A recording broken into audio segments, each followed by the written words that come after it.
Assalamualaikum warahmatullahi wabarakatuh. Waalaikumsalam warahmatullahi wabarakatuh. Anak-anak, hari ini kita akan membuat sebuah kesepakatan kelas. Kesepakatan kelas adalah beberapa sikap yang nanti akan menjadi kesepakatan antara guru dengan murid yang harus dilaksanakan dalam satu kelas ini. Nanti ibu guru akan bagikan kertas ini satu-satu anak dan menulis keinginan sikap yang harus kalian sepakati di kelas ini. Paham?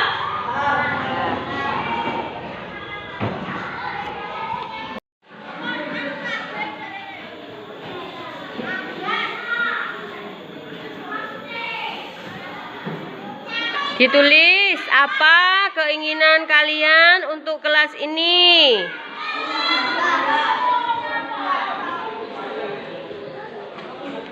Sudah? Kalau sudah, tunjukkan ke atas apa yang telah kalian tulis. Roset ingin apa sikapnya? Kerjasama. Sahilnya apa? Sopan. Vincent apa? Tepat waktu. Kuinsa apa? Amel? Ya, tepat waktu. Nanti kita akan buat sebuah poster tentang kesepakatan dan keyakinan kelas 2 dan harus kita laksanakan. Setuju? Setuju.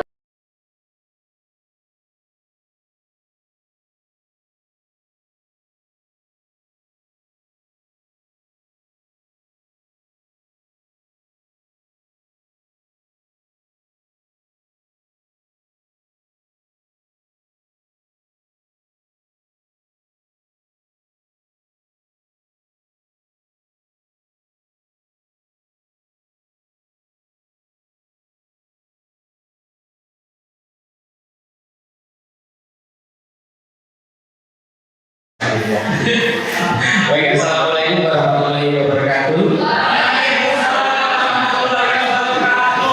Nah, begini, lebih semangat ya, lebih apa? Dalam aspek sebenarnya masih pagi. Baik, selamat pagi semuanya. Saya ucapkan selamat bagi kita semuanya yang beragama lain. Saya ucapkan selamat pagi. Sehat ya Bapak Ibu semuanya. Sehat, alhamdulillah. Jadi sebelumnya yang terhormat Bapak Wili Sadik Kecamatan Purworejo Bapak Soeharto. Selanjutnya yang terhormat Bapak KTHS Kecamatan Purworejo Bapak Heri Purnomo. Kemudian yang kami hormati rekan-rekan calon ibu penggerak ketujuh dari Kabupaten Banyuwangi yang sudah hadir dan bisa menghadiri ya di awal ini dengan keadaan sehat. Kemudian selanjutnya yang kami hormati Bapak Ibu guru perwakilan dari instansi sekolahnya masing-masing ya. Ini mungkin ada yang tidak hadir pada pagi hari ini. Ada? Kalau hadir semua jumlahnya berapa ya Bapak Ibu? 32 ya. Dari mengikuti SD negeri maupun SD swasta begitu. Baik, kalau begitu selanjutnya mari kita panjatkan puji syukur kita kehadirat Tuhan Yang Maha Esa yang mana beliau kita telah diberikan nikmat sehat, nikmat kebahagiaan tentunya, sehingga pada kesempatan ini di pagi hari ini kita masih bisa bertatap muka secara langsung di gedung PGRI Kecamatan Purworejo dalam rangka diseminasi budaya positif di lingkungan sekolah. Selanjutnya kami juga mengucapkan terima kasih atas seluruh rekan kami ya, bonus yang kemudian di setiap tahapannya itu kita diwajibkan untuk berbagi ya. Jadi berbagi di sini bukan berarti kami di sini itu yang paling hebat ya atau yang paling akhir begitu katakan begitu ya. Jadi kami bertujuh masih sama-sama belajar ya, belajar untuk lebih baik lagi gitu ya. Kemudian juga Bapak Ibu semuanya saya yakin juga hebat-hebat semuanya ya. Kita beri tepuk tangan untuk Bapak Ibu sekalian. Speaking.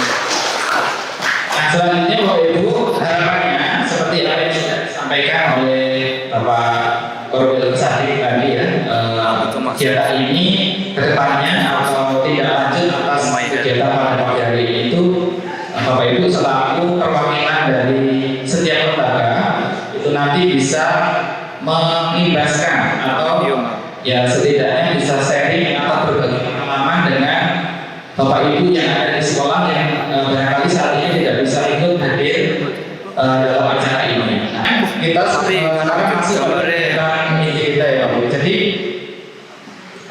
diseminasi tentang budaya positif ini nanti mungkin sedikit banyak kita akan apa ya di sini merasa mungkin tersentil atau mungkin kita akan berefleksi ya atau kita meninjau kembali apa yang sudah kita rasakan sebelumnya. Tadi juga Pak Korwil sudah menyinggung tentang sekilas tentang disiplin itu sendiri. Nah, kita mulai dari ini Bapak Ibu. Tentu kita semuanya di sekolah itu kan memiliki sebuah gambaran atau harapan dari sekolah kita. Impiannya seperti apa ke depan? Mungkin ada perwakilan yang menyampaikan harapan ke depan itu Bapak Ibu inginnya seperti apa sekolahnya? Dari perwakilan ibu-ibunya? Nah, otomatis mesti pun otomatis kan ya. Langsung pada pedang TV mas di mana? Soalnya kan Zoom. Harapannya kira-kira sekolah saya seperti apa? Apakah sekolah saya itu ingin siswanya selalu berprestasi atau mungkin juga sekolahnya itu ramah begitu ya, aman, tentram? Itu juga termasuk tidak Bapak Ibu? Masa ya? Agamis atau religius. Nah, salting yang wajar benar. jadi potret atau gambaran tentang sekolah itu pasti masing-masing pendidik ya bisa kita katakan kalau sekolah terlalu luas gitu ya atau barangkali dalam itu luas saja Bapak Ibu. Dalam itu luas itu berarti guru kelasnya setiap hari apa bersama peserta didik kan punya harapan sendiri atau mungkin harapannya siswanya itu disiplin, manut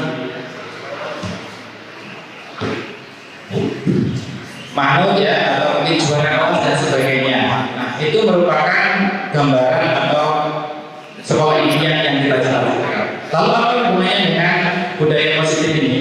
Nah, mari kita sejenak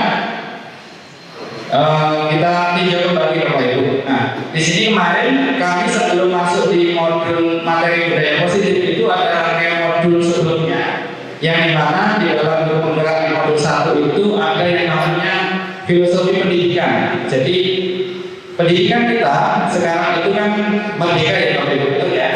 Nah, merdeka itu sendiri kalau bayangan kita kan apa? Merdeka itu sampai naik diri.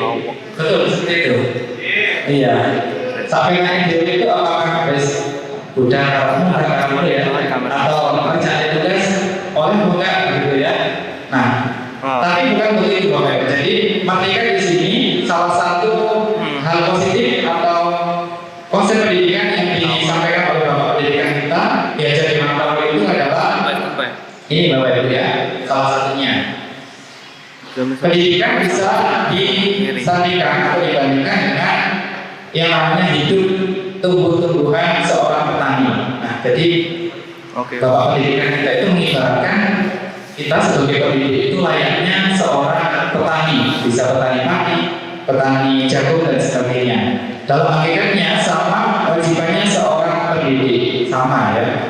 Kita merawat anak didik kita, kalau pendidik, kalau petani yang dirawat ya tanamannya. Nah, kemudian bagaimana yang menanam padi jadi lingkungan yang menyenangkan, menjaga melindungi murid dari hal-hal yang tidak baik. Nah, ini merupakan salah satu faktor atau kendala ya, mungkin menyebabkan peserta didik kita itu terhambat belajarnya, terhambat perkembangan psikologisnya dan sebagainya. Bahkan perkembangan potensinya juga terhambat. Bayangkan Bapak Ibu, tadi petani yang menanam padi saja jika tidak diberi pupuk, ya, tidak diobat atau di semai, ya juga akan mengalami hal demikian. Sama dengan peran kita di sini. Nah, sekolah juga begitu. Jika muridnya tidak kita rawat ya, kita berikan sesuatu yang menurut mereka menyenangkan, menurut mereka itu sangat berarti, mungkin kita bisa menumbuhkan peserta didik yang sesuai dengan kita tadi. Nah, ini nanti yang selanjutnya akan dijelaskan oleh pemateri selanjutnya yang kaitannya juga dengan bagaimana menumbuhkan motivasi ini. Nah, kemudian selanjutnya adalah, nah di dalam disiplin positif tadi tentu ada sebuah nilai-nilai positif yang harus diyakini Bapak Ibu. Di mana disiplin sebagai bentuk kontrol diri, yaitu belajar mengontrol diri agar dapat mencapai suatu tujuan yang mulia itu, maka perlu mengacu pada nilai-nilai mulia yang dimiliki seseorang. Kita ambil contoh, kalau kita mengendarai sepeda di jalan raya tentu pakai helm ya Bapak Ibu.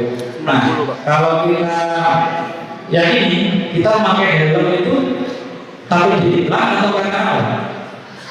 Iya, keselamatan. Nah, itulah yang coba kita bangun. Baik, kurang lebihnya saya mohon maaf. Wassalamualaikum warahmatullahi wabarakatuh. Assalamualaikum warahmatullahi wabarakatuh. Waalaikumsalam.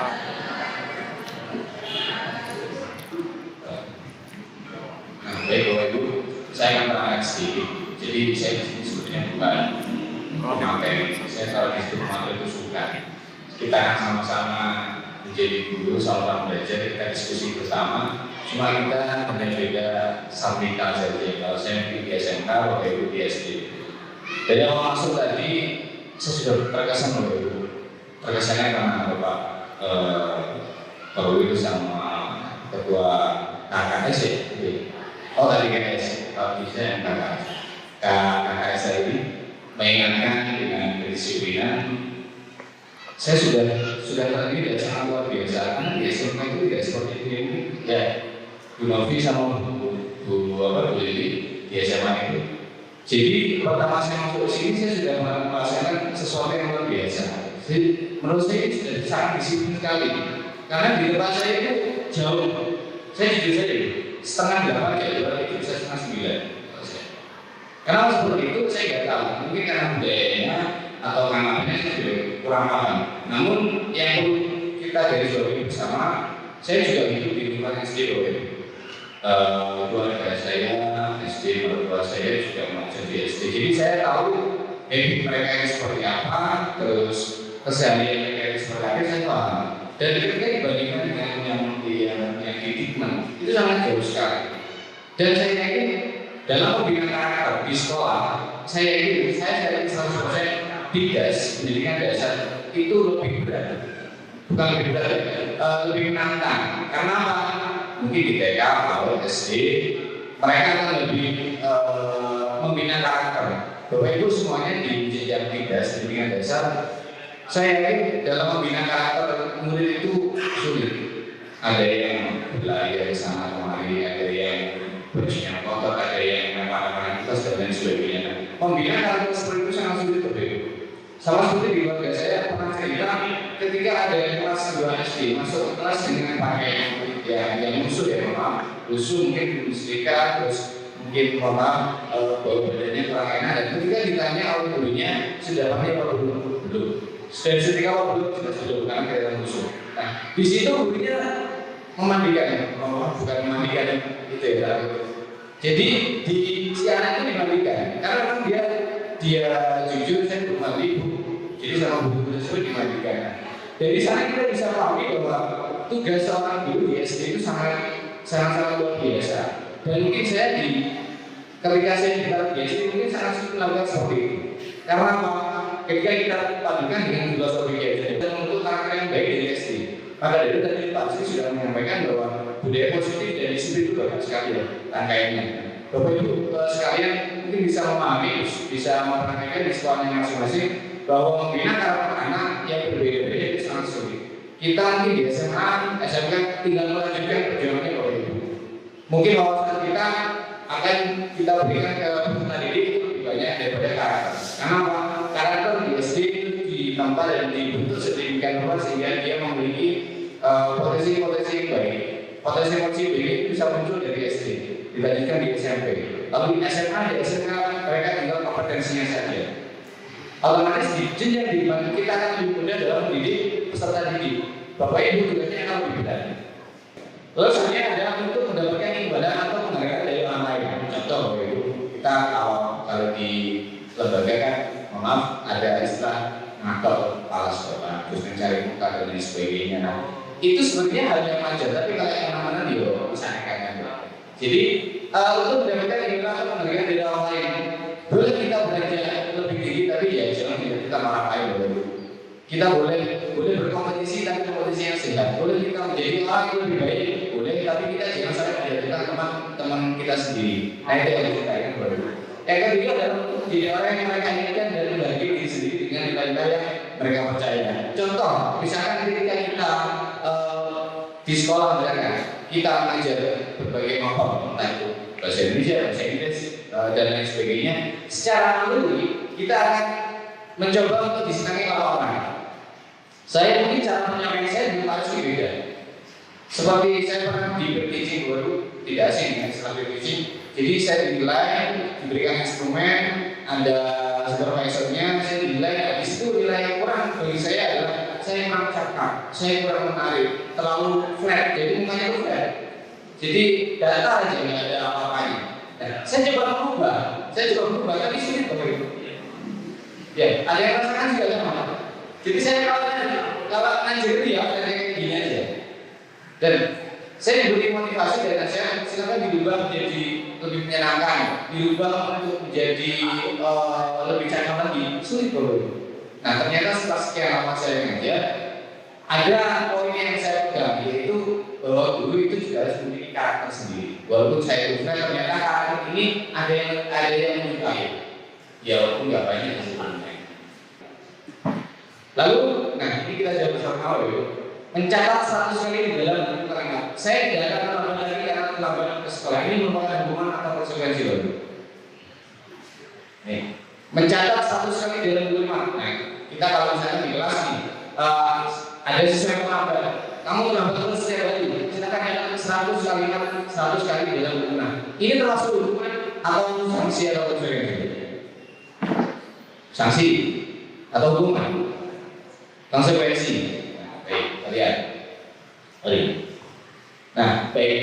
Jawabannya adalah sanksi atau konsekuensi. Jadi ketika ada anak terlambat, mereka dituntut untuk silakan catat 100 kali di dalam buku kalimat. Saya tidak akan terlambat lagi karena terlambat di sekolah. Jadi ini bukan hukuman ya Bapak. Ini adalah sanksi dan konsekuensi. Nanti kita akan pahami apa perbedaan hukuman dan sanksi atau konsekuensi.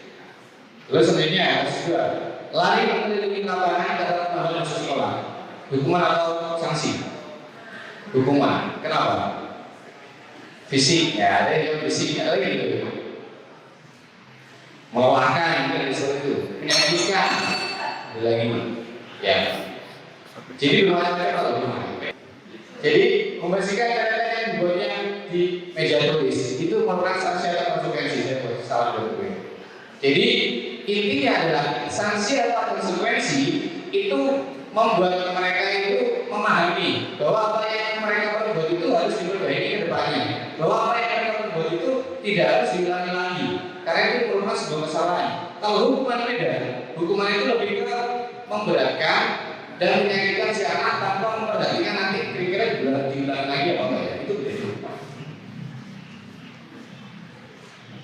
Nah, murid diminta untuk push up 15 kali karena tidak menggunakan masker ke sekolah. Hukuman atau sanksi? Sudah jelas ini adalah hukuman. Karena apa tadi? Menyakitkan, terus benar memberikan efek jerah. Tapi efek jerah ini apa? Dia pegel, dia pasti kesel. Kesel mau kalau nggak percaya, tapi jangan coba. Mungkin bisa dilihat lah, mungkin di sekolah ini. Ada yang seperti ini. Saya yakin 100% bukan niat beliau sendiri, tapi untuk mengekspresikan emosinya. Kayak saya juga pernah mengalami dulu jenenge Arif sini atau anak SD, SMP atau SMA bahkan ketika melanggar peraturan kita pastikan pegel kok ditonton nggak kena. Jangan peserta diri sendiri, anak kita sendiri juga Nangis gak apa-apa, di sini tambah nangis kan. Terus suruh jalan, suruh duduk, dia berlarian, suruh makan gak mau. Kita kan kesel, otomatis kita memahami mereka mungkin secara spontan. Dan saya yakin yang timbul di hati kita itu bukan sebuah pendidikan ke anak, tapi apa? Emosi kita luapkan, akhirnya waktu. Tapi baru itu betul biasa, kalau katanya. Habis kemarin itu biasa gitu. Nah, menggantikan kertas tugas yang telah dicoret-coret hukuman atau sanksi?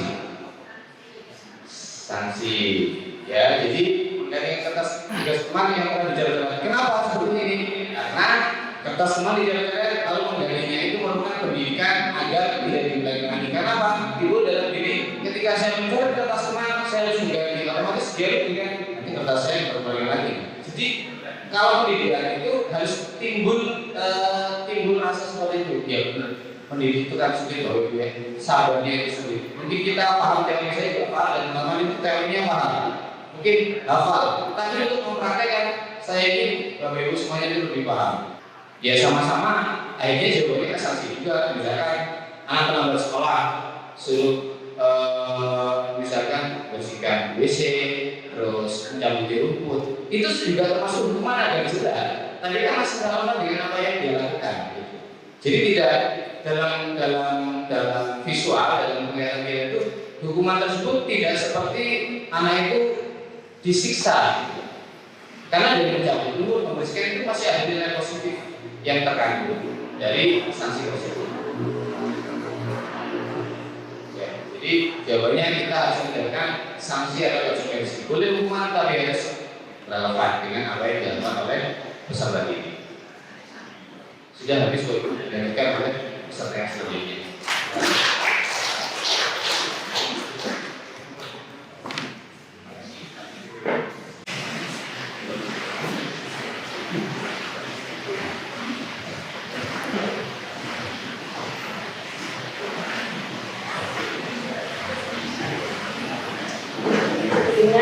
Assalamualaikum warahmatullahi wabarakatuh.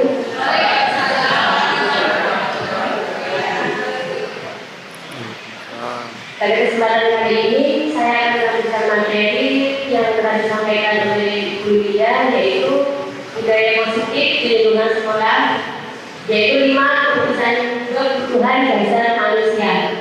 Sebelumnya saya ucapkan terima kasih kepada Bapak Ibu hadirin telah bersedia untuk menghadiri diseminasi yang kita laksanakan oleh penggerak alat terjun. Harapan saya sangat besar kepada Bapak Ibu, semoga kita semua mempunyai keinginan yang kuat untuk memajukan pendidikan di wilayah Kecamatan Purworejo tentunya.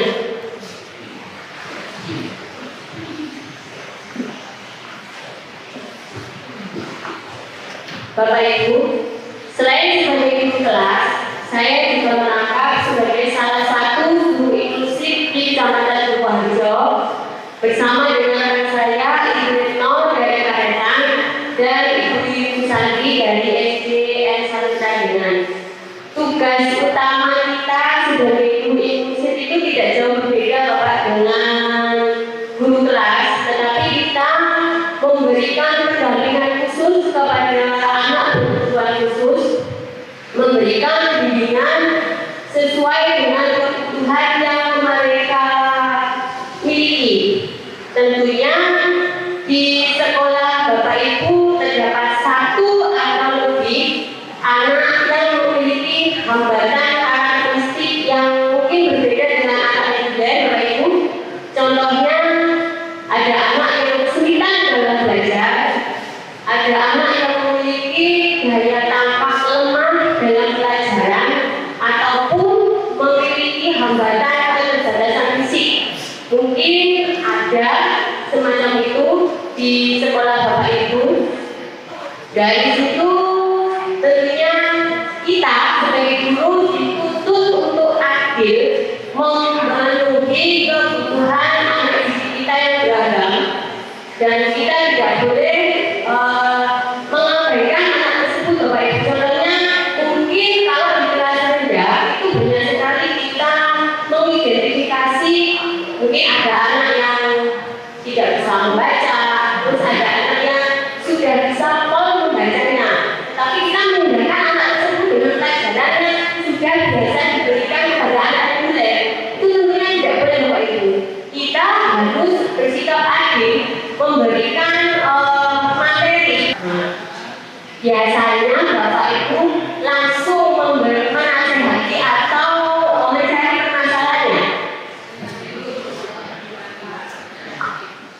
Bapak Ibu, mungkin seorang anak itu melakukan sebuah tindakan, itu mempunyai anak tersebut mungkin gagal dalam memenuhi sebuah kebutuhan dasarnya. Contoh saja di sini seorang anak yang menolak atau meminta makanan temannya dengan paksa. Alasan mereka atau anak tersebut yang pertama, satu, anak tersebut tidak punya bekal atau lapar. Dari sini kebutuhan dasar mereka yang tidak terpenuhi adalah untuk bertahan hidup. Jadi mungkin ada anak yang meminta bekal temannya karena dia merasa lapar, dia tidak punya uang saku ataupun dia tidak dibekali makanan dari rumah. Yang kedua, mungkin anak tersebut bosan dengan bekal dan ingin mencoba makanan dari temannya.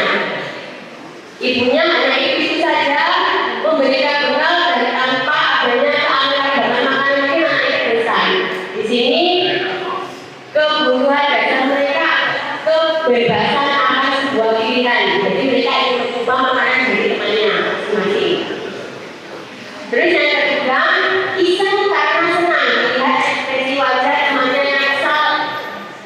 Mungkin anak tersebut suka melihat temannya yang kesal tersebut dan akhirnya selalu melakukan hal negatif kepada temannya. Mungkin anak saya senang karena teman saya itu lucu kalau marah. Dari situ mungkin anak tersebut memiliki kebutuhan yaitu tentang kesenangan dirinya pribadi. Terus yang keempat, anak tersebut ingin diperhatikan teman, guru, atau orang tua.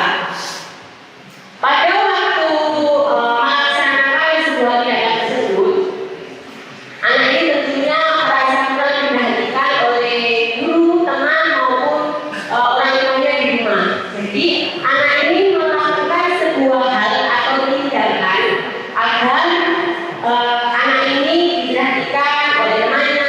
Pada waktu melakukan kegiatan tersebut, anak itu dilaporkan dan diperhatikan kepada gurunya, dan dari guru dilaporkan kepada orang tua sehingga orang tua lebih memperhatikan anak itu untuk mungkin dengan rasa kasih sayang yang kurang dari orang tua.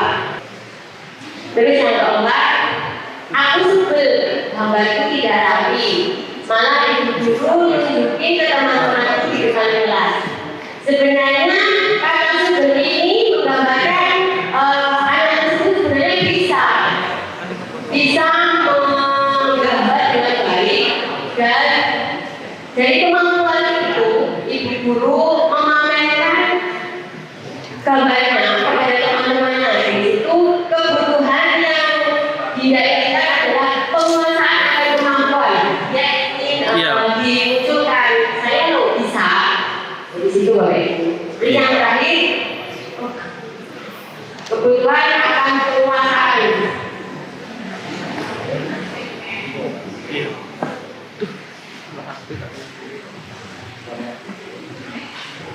Bapak Ibu, ini adalah salah satu anak ABK di sekolah saya. Anak ini mulai dari kelas 1 memang sangat lambat sekali dengan belajar. Mungkin dari riwayat keluarga ataupun memang kondisi fisiknya tidak normal sampai dengan anak yang lainnya. Di sini tentunya kita sebagai guru juga harus memenuhi kebutuhan anak tersebut. Tidak boleh meninggalkan materi dengan meninggalkan anak tersebut. Jadi kita sebagai guru harus bisa mencukupi semua kebutuhan dasar anak didik kita di sekolah. Siap Bapak Ibu? Siap. Terima kasih. Akhirnya lakukan dan niatkan yang terbaik untuk masa depanmu, karena jika bukan kita, siapa lagi yang akan mewujudkannya. Terima kasih. Sekian materi dari saya. Assalamualaikum warahmatullahi wabarakatuh.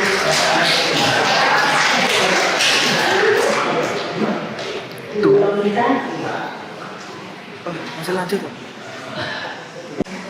Assalamualaikum warahmatullahi wabarakatuh. Volumenya saya besarkan. Ini kayaknya masih mengantuk ya. Sudah lapar. Sudah lagu. Terima kasih Bapak Ibu. Itu tadi pencarian suasana. Kalau kita punya cairan es, apalagi sertifikat sudah cair, nah ini pencarian suasana juga. Ice breaking ya. Bisa Bapak Ibu lakukan ya di sekolah, apalagi yang ngajar kelas 1, kelas 2, kelas 3, bahkan di kelas 4 boleh anak-anak di kelas 6. Setelah saya mempelajari itu, kalau sudah mempelajari selalu dicairkan dengan ice breaking. Biasanya kalau kelas 6 itu kita buat tebak-tebakan begitu. Ini juga karena saya mengajarnya adalah di kelas 2, maka saya perlu mencairkan suasana dengan motoriknya, gerakan motoriknya, agar anak-anak juga merasa senang.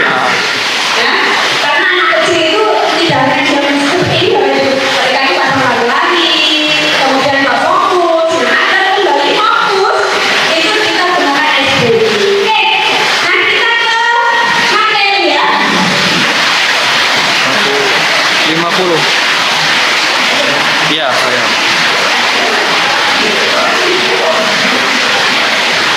Ya, baru kali ini saya pakai ini ya. Nah, ini ya.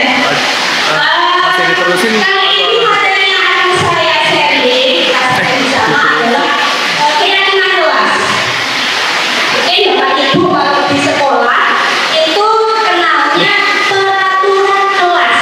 Ada nggak yang mengajar peraturan kelas dari tahun 2020 sampai tahun 2023? Nggak punya. Ada nggak? Itu sama gitu ya. Itu sebelum saya kenal dengan EDP ini Pak. Seperti itu sampai jadi peraturan dari sebelum merdeka sampai sekarang saya merdeka itu tetap. Jadi itu aja dilarang. Kalau peraturan kelas tadi, kok lain persoalan nggak ada. Kalau peraturan kelas tadi itu hanya mengikat di dalam kelas saja.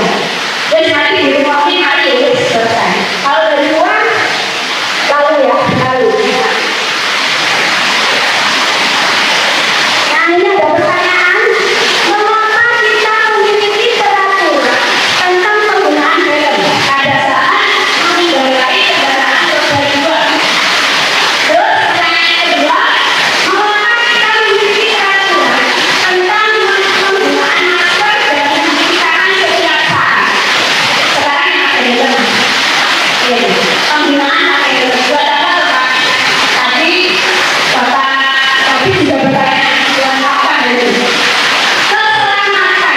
Kalau pakai masker juga dengan berkaitan dengan keselamatan.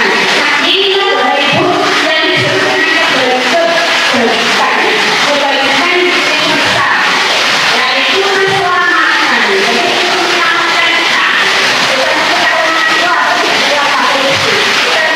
Karena ada keyakinan dalam diri kita. Keyakinan dalam diri kita.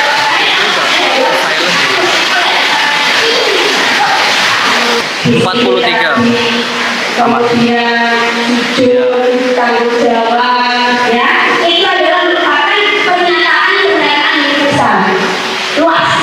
Kemudian pernyataan yang kelas itu senantiasa dibuat dalam bentuk positif. Jadi jangan itu kalau kita biasanya di peraturan kelas jangan terlambat masuk, ya diubah, ya ini dibuat dalam bentuk positif. Datang sebelum pukul 7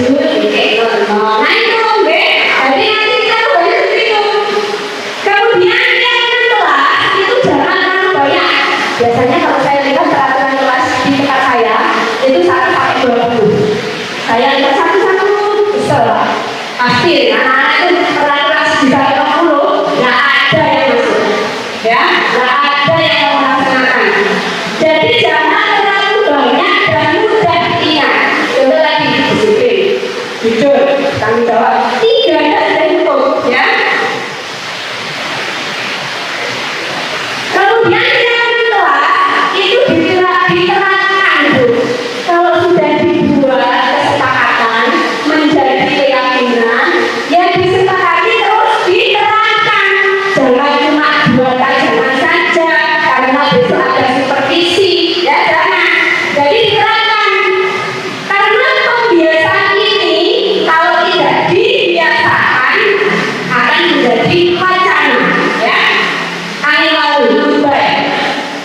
Kemudian semua adalah ikut berkontribusi dalam membuatkan keyakinan kelas lewat kegiatan curah pendapat. Jadi anak-anak jajak omongan dulu. Ayo anak-anak, kesepakatan kelas kita hari ini apa? Biasanya kalau kelas 2 kata saya itu mesti menggunakannya masih tidak boleh menolak. Nah ini ya kita melakukannya kerjakan tugas, itu ya, ayo semangat mengerjakan tugas. Nah, itu kita buat lebih ke anak-anak ya, bahasanya itu lebih mudah ke anak-anak, jadi tidak memaksa. Kemudian bersedia mencoba kembali keyakinan kelas dari waktu ke waktu. Kalau sudah mencetuskan keyakinan kelas, boleh diubah enggak? Boleh ya, seperti peraturan kelas dari zaman boleh keyakinan kelas boleh berubah, ya. Dicobai. Oh iya, anak ini sepertinya tidak jujur apa kemarin kayaknya berbohong, nanti berlari kalau teman. Jadi diubah lagi, ya sesuai dengan kebutuhan. Prosedur pembentukan keyakinan kelas, ini juga diterapkan juga di sekolah bisa ya. Kalau Bapak Ibu lihat peraturan sekolah, ya ada peraturan kelas, ada peraturan sekolah. Oke. Mempersiapkan warga sekolah atau murid kelas itu untuk bercurah pendapat tentang peraturan yang perlu disepakati di sekolah. Jadi bisa warga sekolah memberikan pendapatnya. Bu, saya ingin seragamnya batik baca ini siji. Nah, bisa ya. Nah, ini bercurah pendapat. Kemudian mencatat semua masukan dari murid atau sekolah itu di papan tulis atau papan besar. Kemudian yang bisa dilihat oleh publik, ya bisa dilihat semua dari anak-anak. Setelah itu disusun ya keyakinan kelas sesuai dengan prosedur pembentukan keyakinan kelas. Jadi kalimat-kalimatnya boleh diganti. Contohnya itu, jangan berlari di kelas, diganti berjalanlah. Di 1 Juling. Mungkin di sini juga ada adik saya dari SMA Negeri 1 Juling. Ya. Di SMA Negeri 1 Juling saya mengampu mata pelajaran kimia. Bapak Ibu, mungkin nanti akan sedikit berbagi dengan Bapak Ibu. Bukannya saya menggurui atau bagaimana, tapi kita akan berbagi ilmu. Karena yang muda yang berkarya, saya di sini yang paling sepuh di antara CDP yang lain. Okay. Bapak Ibu, di sini saya akan membagikan materi yaitu budaya positif, disiplin yaitu restitusi. Bapak Ibu tadi sudah disinggung bahwa hukuman maupun sanksi dari Bapak David. Iya. Hukuman. Saya mengajar di SMA Negeri 1 Juling. Setiap hari pembinaan karakter kita sudah berdiri di depan pintu dengan anak-anak setiap hari. Nah, di situ kan udah rek. Kita selalu mencatat kesalahan atau pelanggaran apa yang telah dilakukan oleh anak. Misalkan ini, kan mulai bapak tadi anak tidak saya pakai helm, record lagi. kemudian yang cewek seharusnya tidak pakai lipstick, pakai lipstick, berarti kita itu harus setiap hari membawa Harusnya kan reset lagi dari kita bersihkan. personal lagi. ininya. Kemudian kita hitung berapa kali pelanggaran-pelanggaran yang telah dilakukan oleh anak-anak. Kemudian berkoordinasi dengan wali kelas karena sebagai bapak ibu yang di sekolah sebagai wakil dari orang tua, kalau anak-anak itu masih saja melanggar, nah berapa kali poinnya, maka orang tua Pasti bocor. harus dihadirkan. Mohon maaf di sini. Jadi yang pertama tadi Terkadang hukuman itu Ini aja memang agak bisa. memberatkan bagi anak-anak. Terkadang hukuman fisik maupun mental. Nah,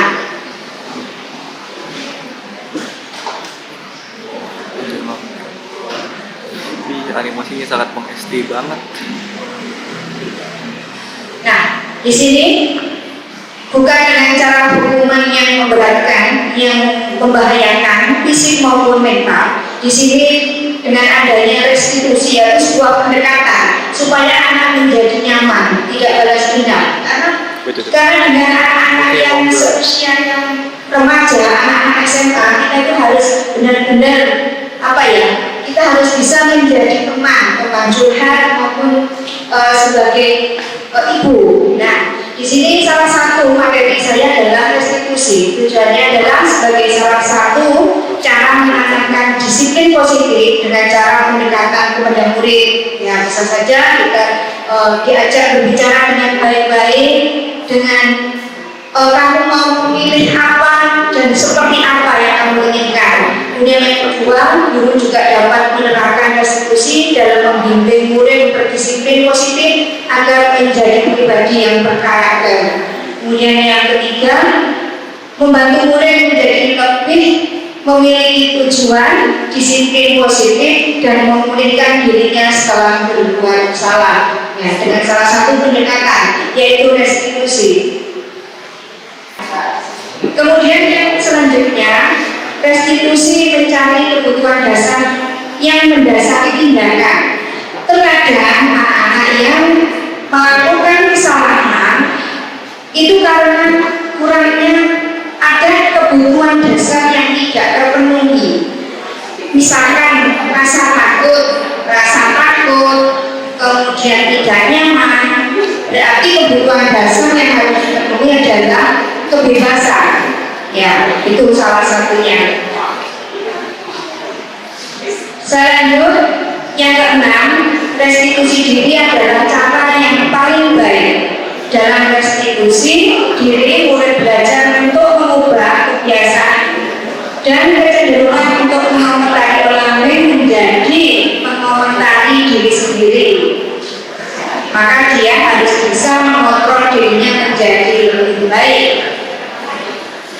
Yang ketujuh, restitusi fokus pada karakter, bukan tindakan. Nah, di sini pada proses restitusi, guru membimbing murid menunjukkan dan fokus penguatan karakter. Jadi bukan tindakan saja seperti yang tadi sudah dikatakan sama Pak David itu berupa hukuman. Jadi kita lebih menekankan pada penguatan karakter agar kesalahan-kesalahan tidak akan berulang lagi. Selanjutnya, yang ke-8, restitusi fokus pada solusi. Nah, restitusi fokus pada solusi. Dalam restitusi ini, guru demikian materi dari saya. Mohon maaf jika ada salah kata. Saya akhiri. Assalamualaikum warahmatullahi wabarakatuh.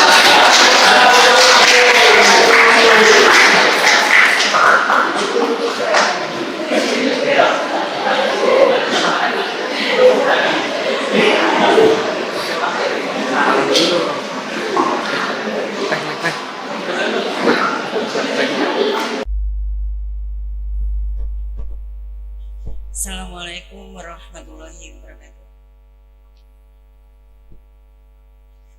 Selamat siang dan salam sejahtera kepada Bapak Ibu yang beragama non-Muslim. Kami ucapkan selamat siang, semoga Tuhan selalu bersama kita. Bapak Ibu yang saya hormati, saya kebagian closing ya. Saya selalu closing karena materi-materi yang sudah banyak sekali dipaparkan oleh teman-teman kami sudah lengkap sekali.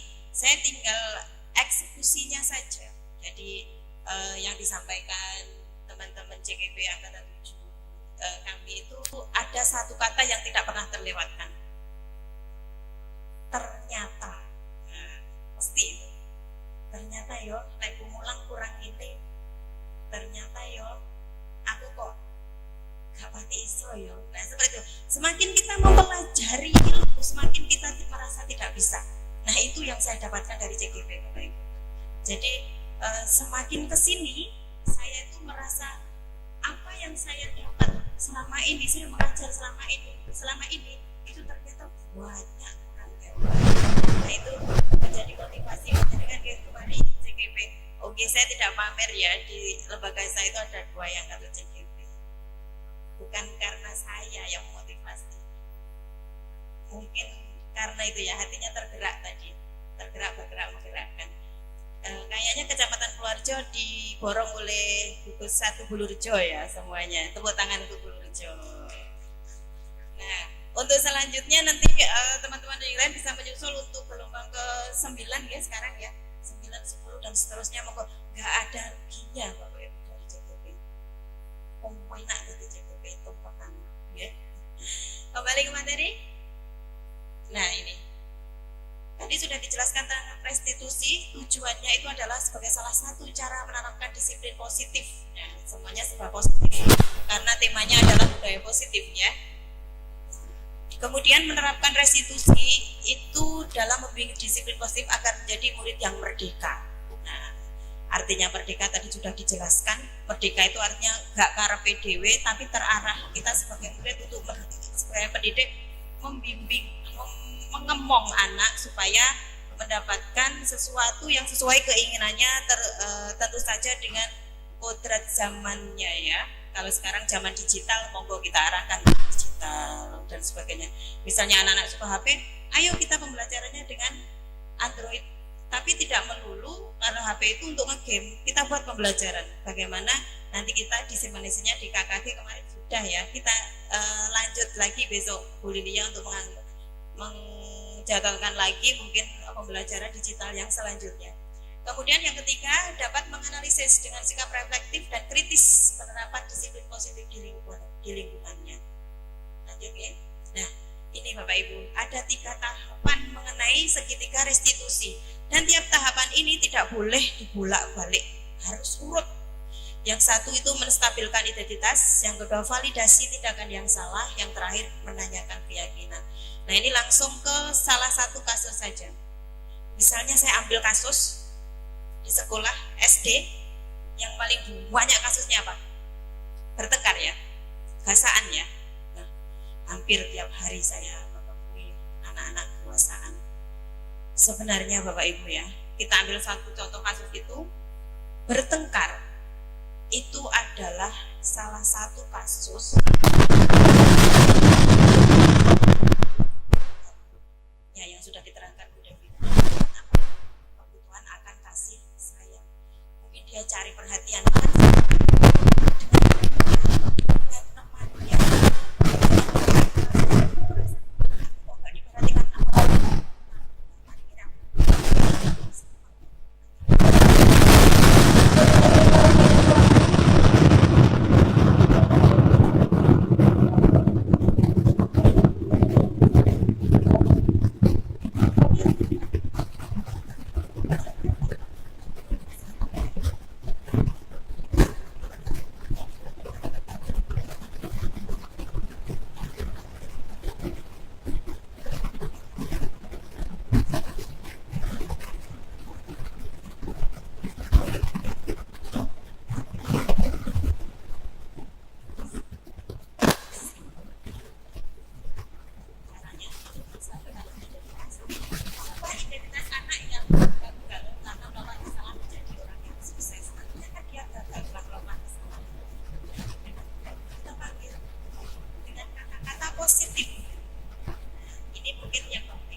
menjudge anak seperti itu, menuduh anak seperti itu, awakmu muatal gak oleh.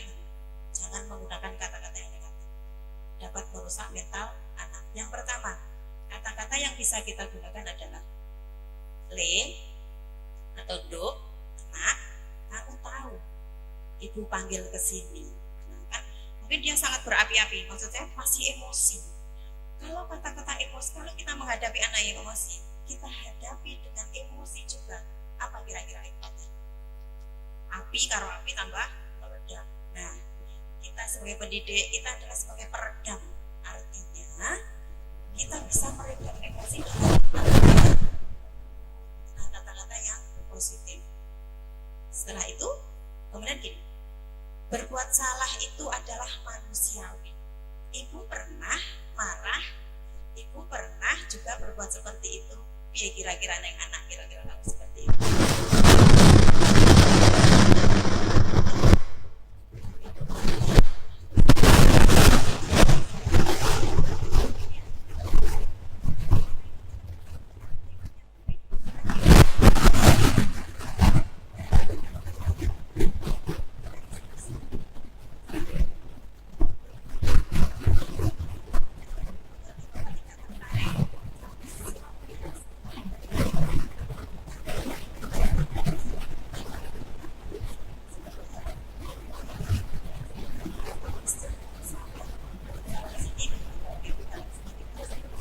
Bukan kita yang menentukan sampai menghubungi diri, sampai berubah atau tidak, tapi kita menawarkan kepada anak, merangkul kepada anak. Jika kita masalahnya seperti ini, bagaimana solusinya anak-anak? Kita cari solusinya bersama. Maka dari kita hanya sebagai pemberi mendorong saja. Ya, dalam tulisan validasi tindakan kita dapat dengan satu tujuan, yaitu memenuhi kebutuhan dasar. Kalau kita memahami kebutuhan dasar yang mendasari,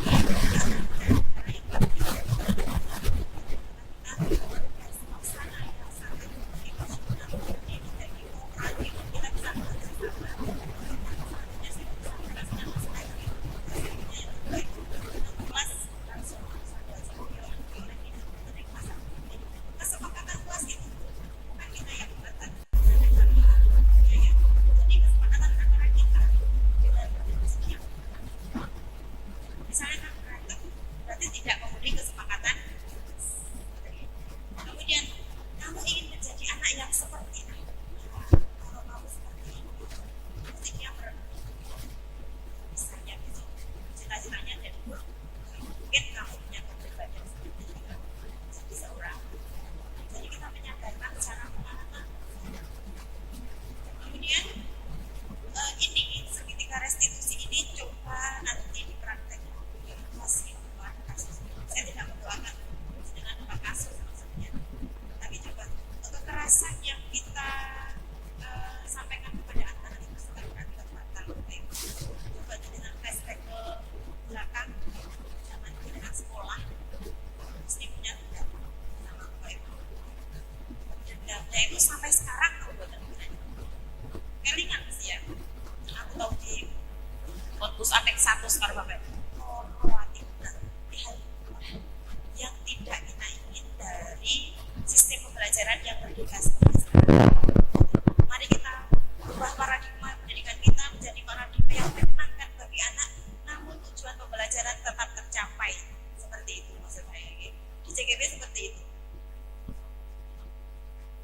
Nah, ini saya bagian terakhir, kesimpulan secara keseluruhan dari materi-materi yang disampaikan Bapak Ibu Guru CGP Angkatan 7, yaitu untuk menciptakan budaya positif, maka kita harus bisa menumbuhkan disiplin positif pada murid dari motivasi intrinsik, jadi dari dalam, jadi tidak ada paksaan dari luar, bukan melalui hukuman ataupun penghargaan. Murid yang melakukan suatu perbuatan yang bertentangan dengan nilai kebajikan atau melanggar peraturan, hal itu sebenarnya dikarenakan karena mereka gagal memenuhi kebutuhan dasar mereka. Maka sebagai guru kita harus mengambil peran kontrol manajer agar dapat membantu murid untuk mendapatkan solusi atas permasalahan melalui langkah restitusi. Bapak Ibu, dari budaya positif di lingkungan sekolah, mungkin Bapak Ibu mulai tergerak punya gambaran yang tadinya di sekolah panjenengan semua itu mungkin masih menerapkan sistem hukuman, terutama fisik ya, itu sangat jarang itu. Sekarang nggak boleh karena eranya adalah Merdeka Mengajar. Jadi anak dikasih gambaran mereka untuk mencari solusi dan kita sebagai fasilitatornya untuk mengeksekusi semua. Jadi peran pendidik itu sangat luar biasa. Kami harap setelah diseminasi ini jangan bisa menularkan di lembaga panjenengan sendiri, terutama tentang disiplin positif. Semuanya biar menggerakkan ya. Di Kecamatan Purworejo ada perubahan tentang disiplin positif di sekolah.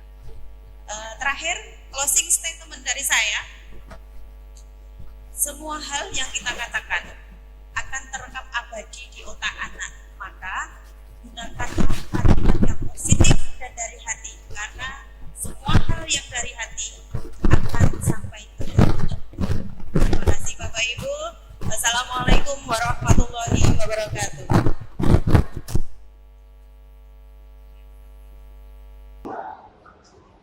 Masih lanjut Pak. Satu lagi 17 menit cukup lah ya Pak. 17 menit cukup lah ya Pak. Ya saya 17.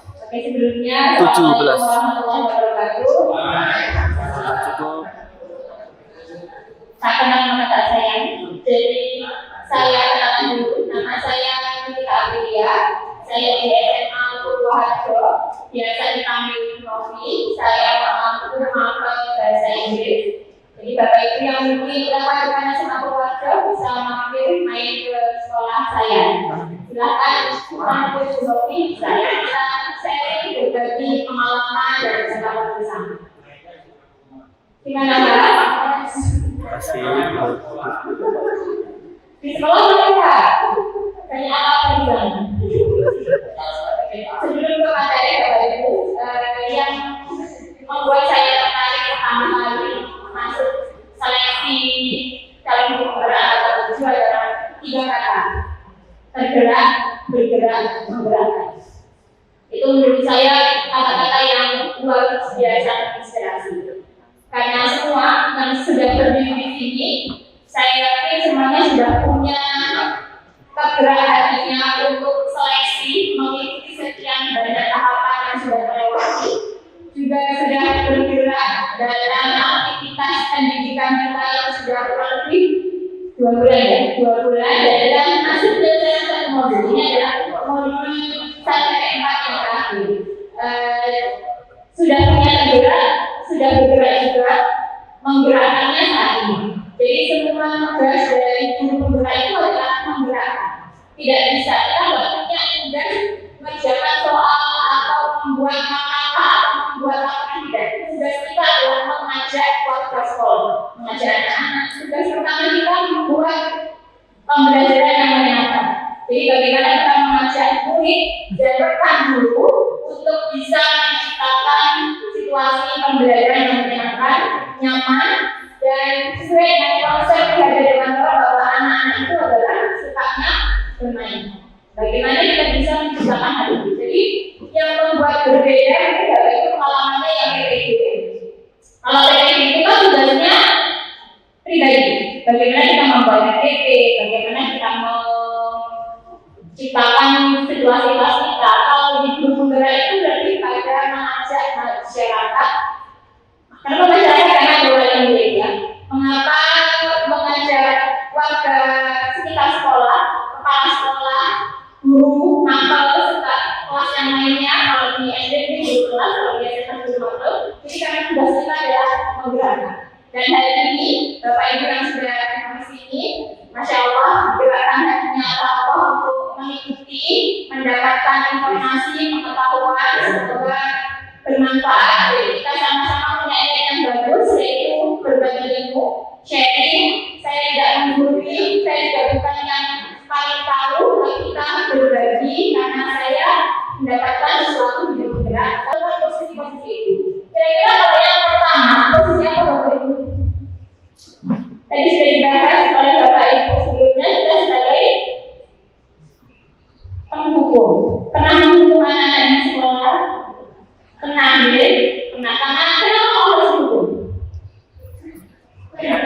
Supaya bergerak, supaya mereka bergerak. Apakah ia akan bergerak? Tadi sudah dibahas, berubahnya hanya saat itu saja. Tidak menciptakan budaya positif. Asik. Kemudian, apa sih yang dilakukan? Memberikan hukuman secara fisik atau verbal. Kalau saya jarang sekali memberikan hukuman secara fisik ya Bapak Ibu, enggak legal. Tapi kalau verbal, mungkin sering. Kayak misalnya anak baru datang telat, itu bukan maksud Bapak Ibu. Kemudian, enggak mengerjakan tugas. Kok enggak barang, kenapa sih ya muncul di keseharian kita? Menjudge, melabeli anak-anak kita dengan kata-kata yang negatif itu adalah hukuman verbal. Dan itu sebaiknya tidak dilakukan. Yang kedua,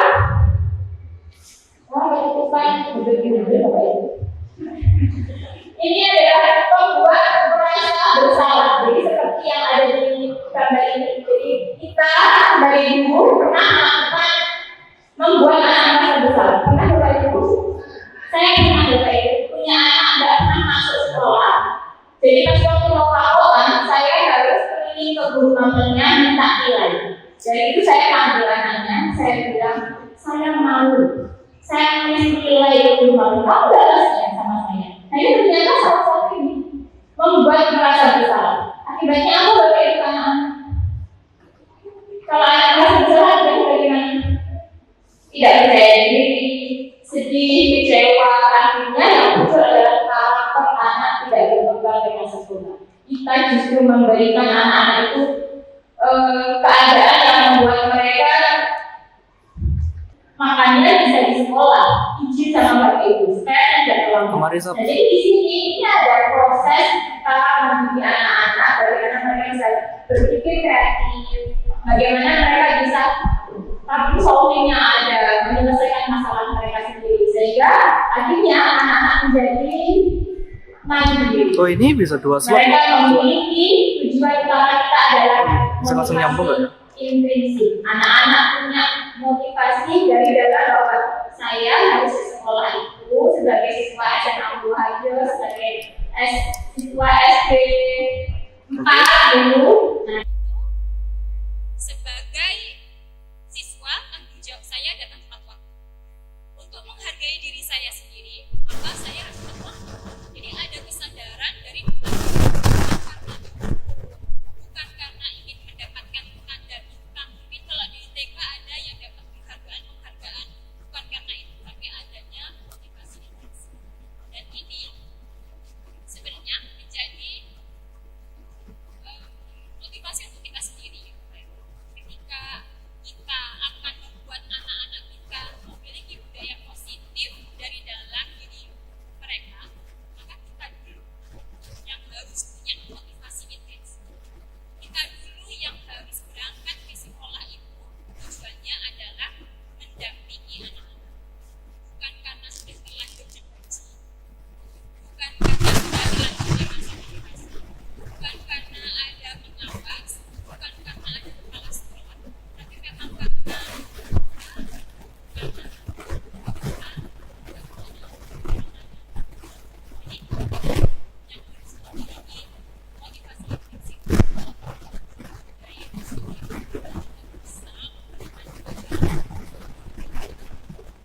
hati. Oh, itu sulit. Karena belum bisa nalar. Apakah ketika anak belum bisa menalar, kita akan membiarkan begitu saja, Bapak Ibu? Ya, jangan. Sama ya, ketika anak kita terlambat, apakah saat kita memberi penjelasan, nak, besok kalau bisa itu sarapannya lebih pagi ya, tadi kan sudah sepakat akan sarapan lebih pagi, apakah menjamin besok dia tidak akan terlambat? Tidak ada jaminan. Yang perlu kita lakukan adalah mendorong, memotivasi anak-anak untuk berbudaya positif. Kalau hasilnya jangan dipikirkan dulu. Yang penting usaha dalam menerapkan hal itu. Jadi nggak apa-apa menurut saya Bapak, anak kelas 1 diajak diskusi. Saya punya anak kelas 1, anak saya kelas 1 gitu. Sekolahnya dijajak. Menurut saya masih bisa kok Bapak diajak komunikasi, ngobrol kira-kira maunya apa. Kemudian kalau besok begini sampean itu pengennya apa li? Itu sepertinya bisa, cuman butuh proses, butuh ketelatenan dan pembiasaan. Seperti yang sudah kita sering lakukan ya, yang menonjol di sekolah itu adalah pembiasaan literasi, pembiasaan salam, menyapa, seperti itu. Sama, memberikan posisi kita sebagai manajer pun perlu pembiasaan. Membiasakan diri kita untuk mengajak anak diskusi, membimbing mereka mencari solusi bagi mereka sendiri. Mungkin itu Bapak Ibu yang bisa saya share dengan panjenengan semua. Saya hanya berbagi ilmu. Kalau mungkin ada hal-hal yang tidak sesuai atau bertolak belakang dengan pemikiran Bapak Ibu, silakan, monggo, nanti kita diskusi di sesi tanya jawab. Tujuan kita adalah merubah mindset kita untuk menciptakan anak-anak yang berbudaya positif. Demikian, mohon maaf apabila ada kekurangan dan kesalahan. Selanjutnya akan disampaikan oleh Bu Titi. Saya ucapkan terima kasih. Assalamualaikum warahmatullahi wabarakatuh. Selamat siang, saya Sikus Andiana dari Jakarta. Dengan adanya acara diseminasi budaya positif di lingkungan sekolah pada hari ini, mudah-mudahan akan bisa meningkatkan kualitas para pendidik yang ada di Kecamatan Purworejo. Sekiranya itu saja yang dapat saya sampaikan. Wassalamualaikum